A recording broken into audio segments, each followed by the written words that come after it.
Doha. I'm Will Skidmore, the editor of Construction Week Qatar. I want to wish you a very warm welcome to Building Towards 2022. As editor of Construction Week Qatar, I want you to hopefully be able to recognize me during today's events. Feel free to come and have a talk to me about anything interesting that's going to be happening with your companies or any significant events that will be coming up. We intend on obviously capitalizing on the brand as much as Construction Week has been successful throughout the GCC. Obviously, thanks goes out to our other gold sponsors, Hyder, Drake and Skull, Bentley, and Kilpatrick Townsend. And I think without further ado, I'll introduce our first speaker, Mr. Wael Allen, who's Regional Managing Director of Hyder Consulting. Thank you very much, and I hope you have a very good event. Thank you.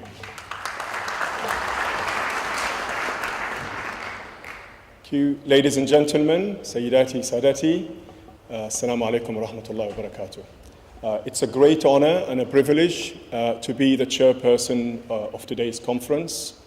Qatar is a very important country, certainly within the GCC and certainly the wider Arab work. So I'm very proud to be doing this today in Doha. As a matter of order in terms of safety, in the unlikely event, God forbids, of a fire, please leave calmly through the side doors here and the doors at the back. What I really want to do, probably just set the scene today for, why are we here today and why are we really talking about football. I guess to many of you, whether you are keen on football or anything else, really it's much more than just the game. I remember when I was living in Saudi at the age of 4 till 15, we'd probably be playing football in the heat at 12 o'clock at noon, and actually most of the guys played with no shoes on. And it was absolute fun. So I have great fun memory of playing football with friends and colleagues in the city of Jeddah. But really, whether you like football or not, I guess I want to put a context to the World Cup in Qatar and really look at where we are in the world today. I guess you're all been recently hearing all of the financial chaos, crisis after another. Britain has a huge deficit. America is in a recession. And the euro and the Eurozone is an absolute crisis. And actually for the Eurozone, it's probably the calm before the storm, as I think Greece is just a matter of when will they actually default rather than if. So I guess with that economical scene in the West, many companies, many engineering and construction companies are extremely keen to be coming to Qatar and actually the wider Middle East. So there are great opportunities. I think the timing is great in terms of providing, the right resources to actually make 22 a reality. I guess really it's a great success for the state of Qatar, and we say congratulations. But I think really, in my view, it's not just about the game. I'm sure to a lot of people who may not be here, they love the football game and it's about making it happen. But it's all the build-up to that and actually what effect it has on the country. And I think winning the 2022 by the state of Qatar is a great catalyst for an enhanced infrastructure and actually, more importantly, dealing with the many world challenges that are not just specific to the Middle East, but to the wider world.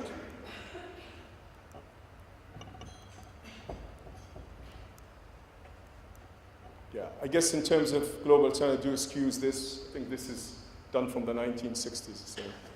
So. Really, energy is one of the main concerns of the world. We are very reliant on fossil fuel, and fossil fuel is running out rapidly. And I think the insecurity of that supply always is reflected in the pricing. So there's much talk about energy conservation and how can we do more from less. And I think really no difference here when we're talking about 2022. Many of the issues to do with cooling and others that are related to energy and its conservation. The other one is really affordable healthcare. The cost of healthcare is huge. here in the Gulf, and the Arab world is no difference. And it is very unfortunate that with new imported habits of eating, the likes of the McDonald's, the Burger Kings, and other fast foods, almost 50% of the population either suffer obesity or diabetes. So there's far more pressure on really catering for modern day disease that 20 years ago probably this country didn't know or didn't experience at the time. And above all, I think really water resources, sustainable water resources, that is the challenge of the whole world. Even it amazes me. My children and family are in England, and every time I go there and they say, oh, there's no rain, but it seems to me to be raining all the time. So think of the Middle East where it actually doesn't rain. The scarcity of water, the security of water supply, and others, and many analysts say the next war in the Middle East will be about water rather than about oil. So water really has a very important and significant aspects, basically. Really energy conservation of this, again, you know, what is the alternative to fossil fuel? Is it nuclear power?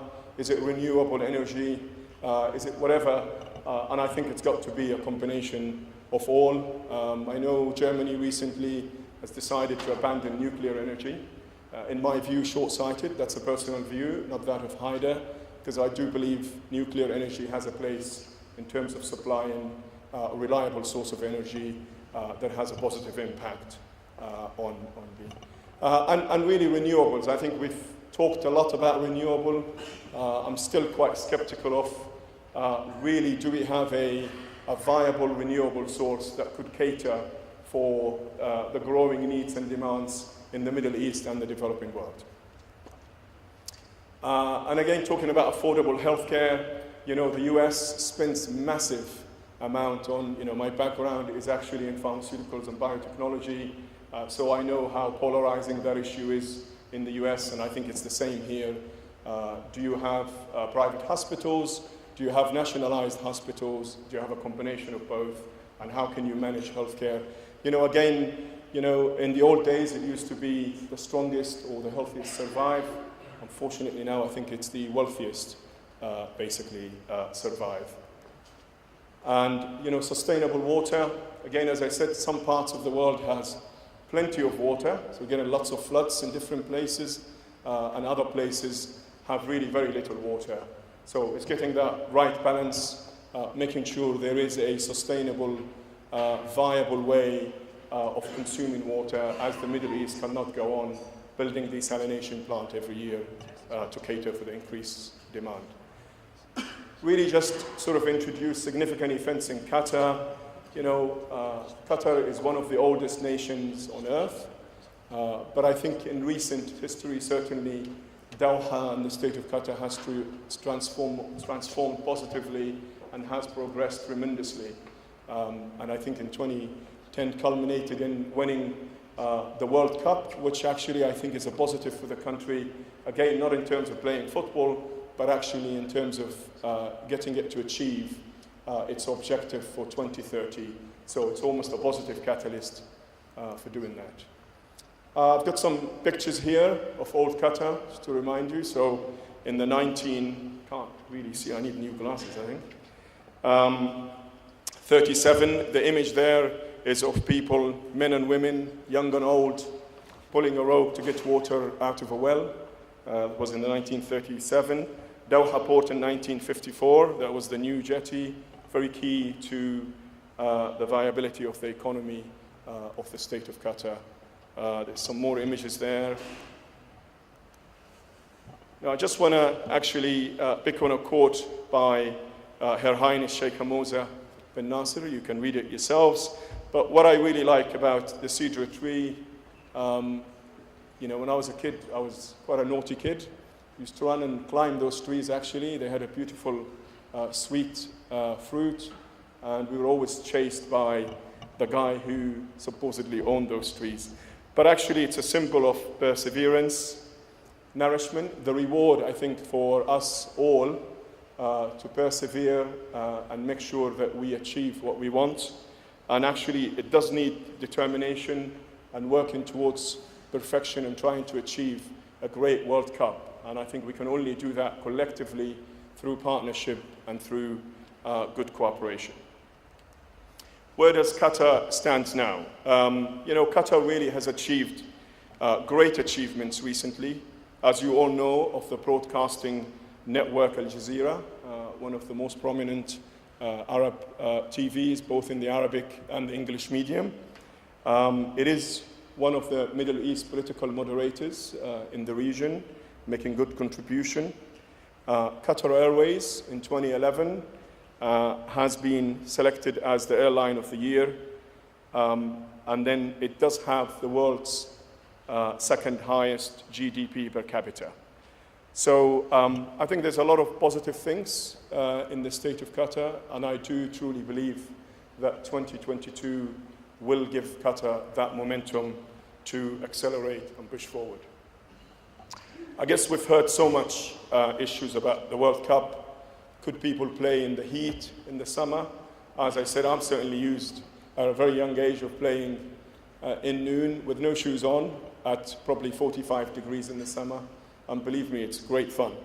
But wherever you take the World Cup, there are always going to be some issues and people highlighting.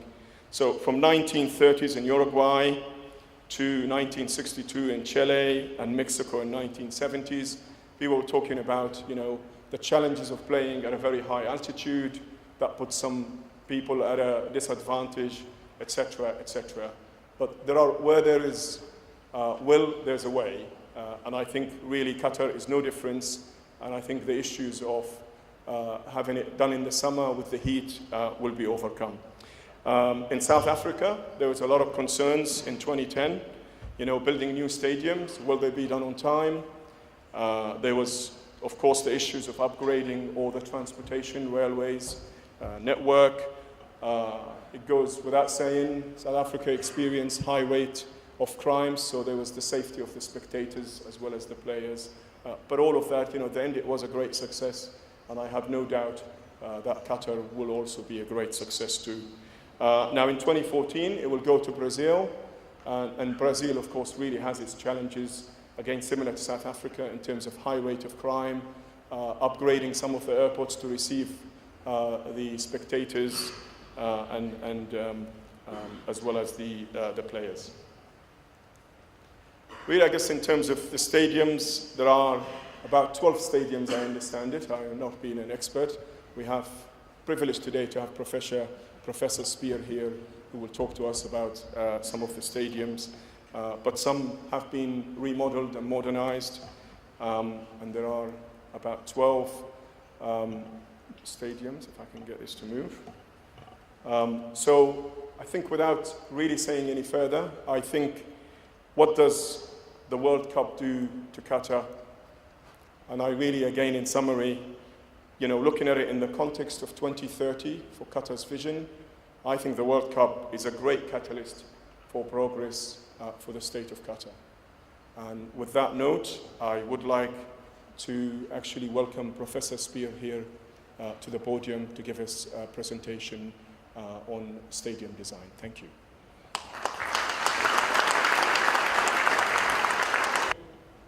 Mr. Allen, ladies and gentlemen, I'm very proud.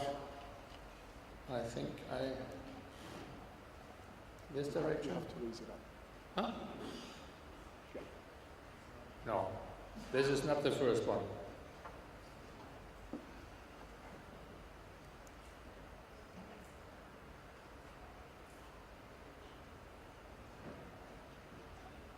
This was not the first one.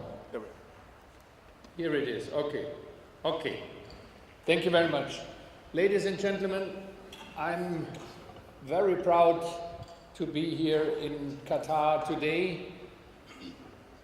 I would like first to introduce myself and our office in very brief terms. AS&P is a German-based company which deals since now nearly 50 years with the sustainability, the urban planning, the architecture of projects in Germany, in the Arab countries, in China, and in other countries around the world. We are a very small group with about 120 experts in many fields, but as you can see, we must be competent, otherwise the organization committee in Qatar for the bidding of the 22 World Football Championship wouldn't have chosen us and our team to do the bid book for the Qatar competition. And I think part of the reasons why Qatar won has been the quality and the international approach of this bidding procedure and the solutions we gave.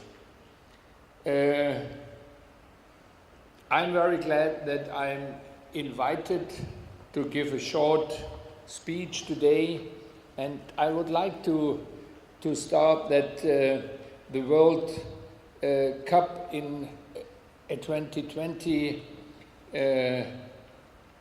in 2022 is one of the most famous events in the world, and now Qatar is also competing for the Olympic Games in 2020. In May in Canada, the decision is taken by the International Olympic Committee if Doha is going to be a candidate city. I do not doubt that this decision is taking in this direction, and then Doha has another year until the fall of 2013 to prepare for the final decision to get the Olympic Games in 2020. Qatar, as already shown, has grown rapidly in the last years, and I would like to show a few pictures what sports means in the world. But before doing that, I think that a panel of experts today is discussing the huge challenges in many fields like architectural design, technical engineering solutions, cooling of the stadiums, transportation infrastructure, project management, and many others. These are all technical discussions. I think it is also necessary to draw your attention that the technical solutions is only one part of the whole challenge not only Qatar but the world is facing. I want to draw your attention to the competition in the global network, the change in the world, and the always new things coming up. Sport has become an important part in all societies around the world. Sport has become a global player, and I think sport is an essential part of the human culture. So in this sense, sports is for me the only positive symbol of competition, friendship, fair play, with millions of fans around the world. So this is a great responsibility we are facing. Sport is emotion. Sport is not only the technical solution, and I think This, many of us are forgetting when we are talking about sports events, and the construction of stadiums. The positive image sports has also to do with the establishment of living qualities. Sports is part of our daily life. It is part of the thinking in sustainability terms. It's part of protection of nature, resource efficiency, environment protection, and many other goals we are facing in the next 20, 30, or 50 years in the world. Sport is a vital part of the international competition of cities and regions. And sport is also, or has grown into an enormous economic factor. Qatar has managed, through good governance and the priority in sports, to become a global player in this field, and this is very, very exceptional. I want to show you first a few images of, this is Barcelona, the Olympic Games, and in South Africa, the World Cup was a huge success despite all the doubts raised before the games were given to South America. I have been part in the Olympic Games in Beijing. We have been part in the preparation for these games, and I think the games in China have changed the society, have changed the possibility of freedom, and I have met in Beijing only people who were very helpful and very happy and very proud that China is hosting this huge event. And it is part of a new architectural heritage. If you come to Beijing today, the city has changed. The quality of architecture, the quality of public places is much better than before. But Olympic Games are also people, and people like Bolt are heroes for the whole world, and this is also part of the fascination of sport. When Germany gained 2006 the football championship, we have been part in the preparation, and nobody thought that this is going to be a success as it has been. Public viewing, Midsummer Night's Dream, friendship, openness.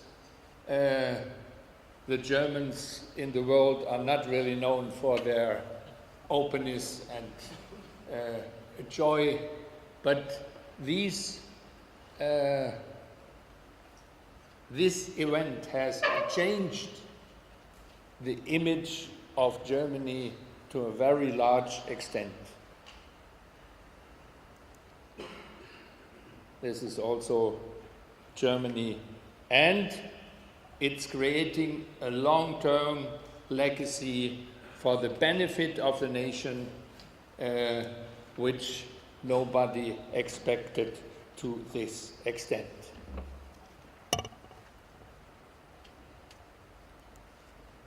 Now from football to Olympic Games. Olympic Games have become the most attractive and most international event around the world. And since Munich in 1972, Olympic Games are always used as the motor, the driving part of urban development. One of the best examples is Barcelona.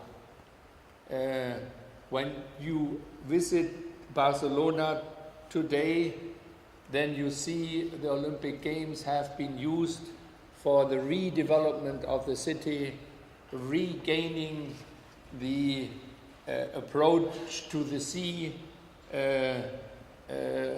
upgrading not only sports stadiums and building new stadiums, but the public space, the environment, and the quality of the city has risen. So the IRC is today, since then, thinking about that Olympic Games are not an event which are lasting 10 or 15 days, and the Para-Olympics again 15 days, but that what we are doing has to become a part of the daily life and has to have a long living period.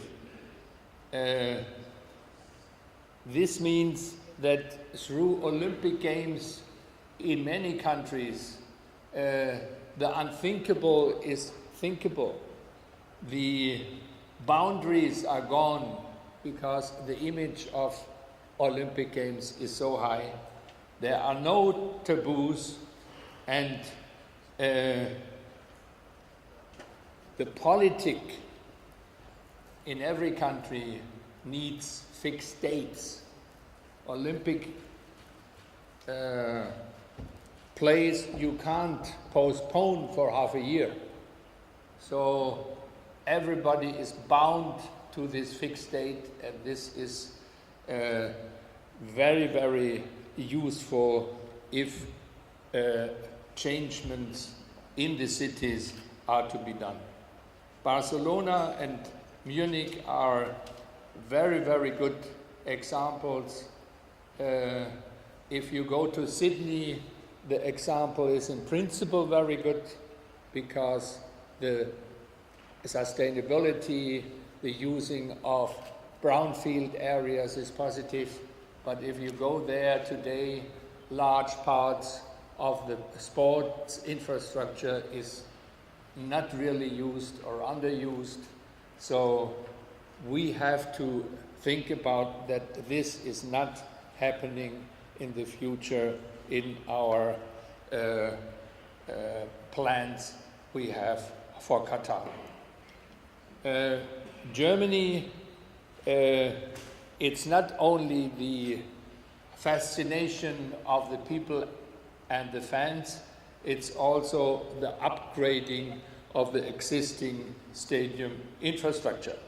We self have been involved in the Allianz Arena, the stadium in Munich. We have been part of a team finding the place where it is built, organizing the whole construction process. This is a system in which design and build was put together from the beginning with a very, very strict budget. We were responsible that this budget was kept.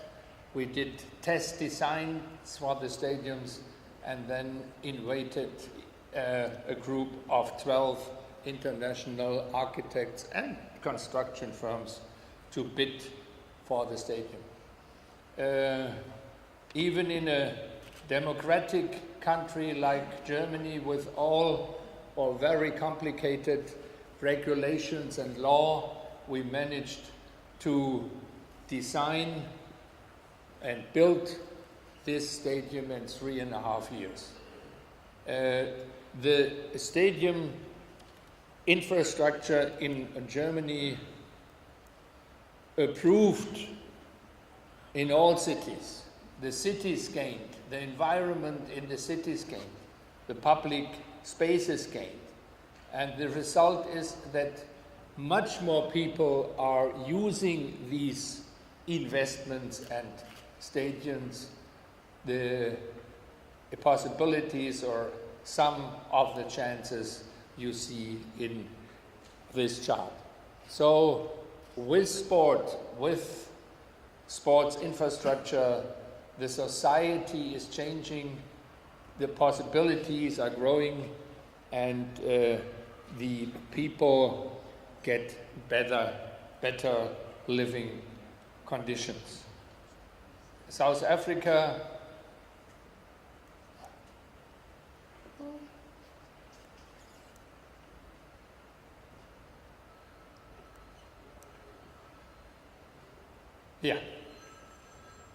South Africa, I already mentioned, their beautiful stadiums have been built, but they are not used. In one of the biggest stadiums nowadays, 8,000 spectators are following the weekly games. This we call white elephants. Things which are done, constructed, engineered to the best of our knowledge, but not really used afterwards. These things we will avoid in the things we are doing in Qatar. In Qatar, you have seen already pictures how rapidly Qatar has changed. I have been in Qatar for the first time after many visits in earlier years in the region and Saudi Arabia about 10 years ago. And I have witnessed the change of Qatar, the growth of the city, and the unparalleled prosperity which is in this country. I think that Qatar has done a very, very good job. The governance is very good.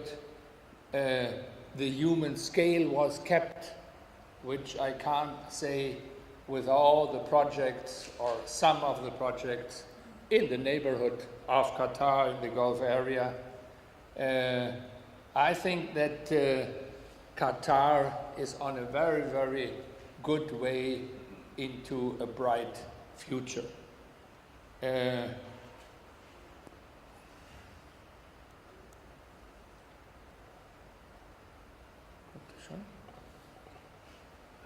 So, okay.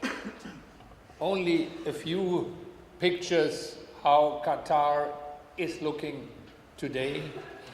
And for me, it is important that culture is a large part of the development of Qatar, also the heritage and the history of this country. And if you haven't been in Pace Museum of Islamic Culture, it's not only worth to go there, it's a must. Because this is a combination of traditional architecture, thinking in Arab history terms, using Arab forms, and transforming this into one of the most intelligent and finest architectural buildings in the world, done by the famous Chinese-American architect, Mr. Pei. Now, the center of what you are going to discuss today. The center is that all these things we are thinking of are interrelated. We have to think interdisciplinary. The challenges in the future are enormous. But I think if we concentrate on the 7 columns of sustainability in the city development, then we can reach these goals. The basis for these goals is the national vision of Qatar for the year 2030. I think all the goals described in these visions are essential and necessary and can be reached. From my viewpoint as an urban planner, I think that these 7 columns, from decentralized concentration to the problem of management and strategy, the mixture of uses and the human density, the problems of mobility, and the urban technologies like water and solar energy, and very important in my thinking, urban landscaping and building technology and improving the efficiency of the existing buildings. These are all things we have to integrate in our thinking, and this interdisciplinary approach is not common around the world.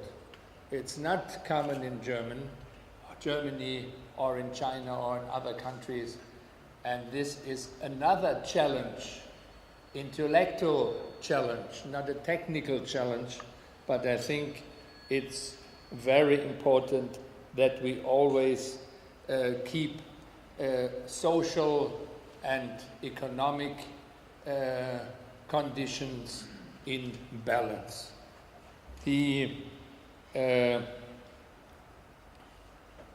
infrastructure. Next. Oops, one back. Okay.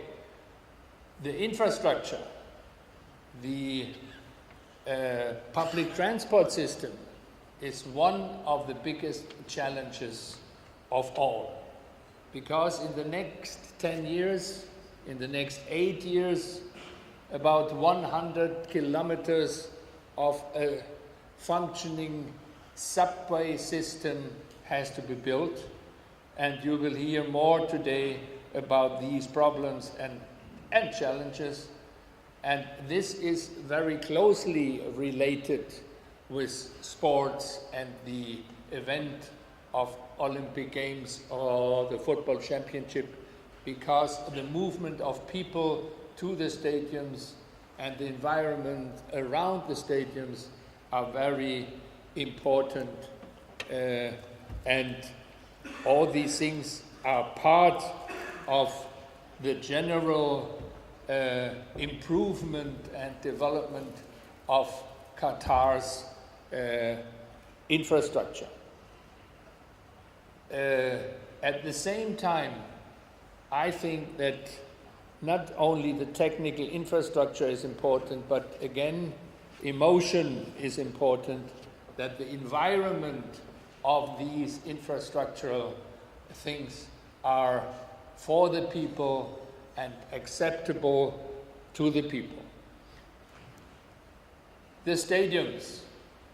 I'm very proud that we have been in the bidding phase part of the team as consultants to the bidding committee, and we have designed out of the 12 stadiums, 8 stadiums.